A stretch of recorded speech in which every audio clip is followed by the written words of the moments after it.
I hate drama is sometimes just fear in a nicer outfit. Today's shadow is avoidance disguised as peace, conflict avoidance, peacekeeping versus fear. This is one of the most socially rewarded ways to stay emotionally dishonest. Because the world loves calm people. The world praises the one who does not react, the one who keeps things smooth, but smooth is not always healthy. Sometimes smooth is just silent. Avoidance looks like Matu, ratty on the outside.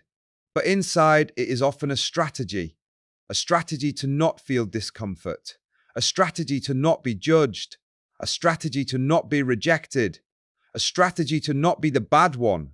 And if you have ever said, I do not do confrontation, while quietly letting resentment build, you already know what I mean. Avoidance disguised as peace is not just staying quiet. It is choosing comfort over truth and calling it virtue. Here is how it shows up in real life. You say it is fine when it is not fine. You laugh off the comment that hurt you. You let the boundary get crossed, then act distant later. You go quiet instead of speaking. You disappear instead of addressing. You withdraw affection instead of having the hard conversation. You postpone conversations until the moment is gone and then say it is too late now. You keep the peace. Peace is only on the surface. Underneath you are storing evidence, and then one day you explode or you leave, and the other person says, I had no idea, and you say, yes, you did. But the truth is often harder. Sometimes they did not know because you never told them. You punished them with silence and expected them to read your mind. That is not peace. That is covert control. The lie we tell ourselves is that I dance is kindness. I do not want to hurt them. I do not want to start a fight. I do not want to make it worse. I am just letting it go. Sometimes letting it go is wise, but avoidance is not letting go.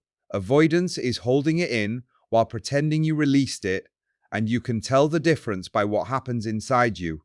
If you let it go, you feel lighter. If you avoid it, you feel tighter.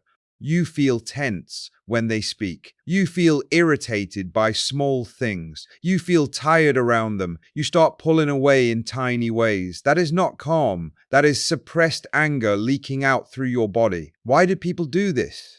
Because conflict risks something. It risks being seen. It risks losing control. It risks being rejected. It risks being called too sensitive. It risks being abandoned.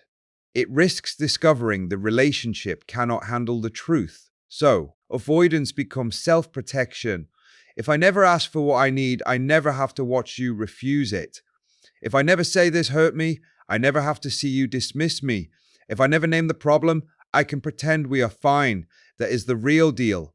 Avoidance buys temporary safety at the cost of long-term closeness, and it has a hidden power. It lets you feel morally superior. Look how calm I am. Look how unbothered. Look how above drama. Look how reasonable. Meanwhile, you are quietly withdrawing and judging them, and because you never said anything, you get to be disappointed in them without ever giving them a chance to repair it. That is not peacekeeping. That is fear plus pride. The cost is brutal. Avoidance creates relationships where truth is unsafe, where needs become shame, where problems turn into distance. Rare, people feel each other leaving, but cannot name why. And the longer you avoid, the less repair is possible. Because you are not dealing with one issue anymore. You are dealing with months or years of silence. The clean version is not becoming aggressive. It is becoming direct. It sounds like this. That hurt me. I need to talk about something. I do not want to fight, but I do want honesty. I have been acting fine, but I'm not fine. I need a boundary here. I want us to repair this before it grows. Those sentences are scary. That is why they work.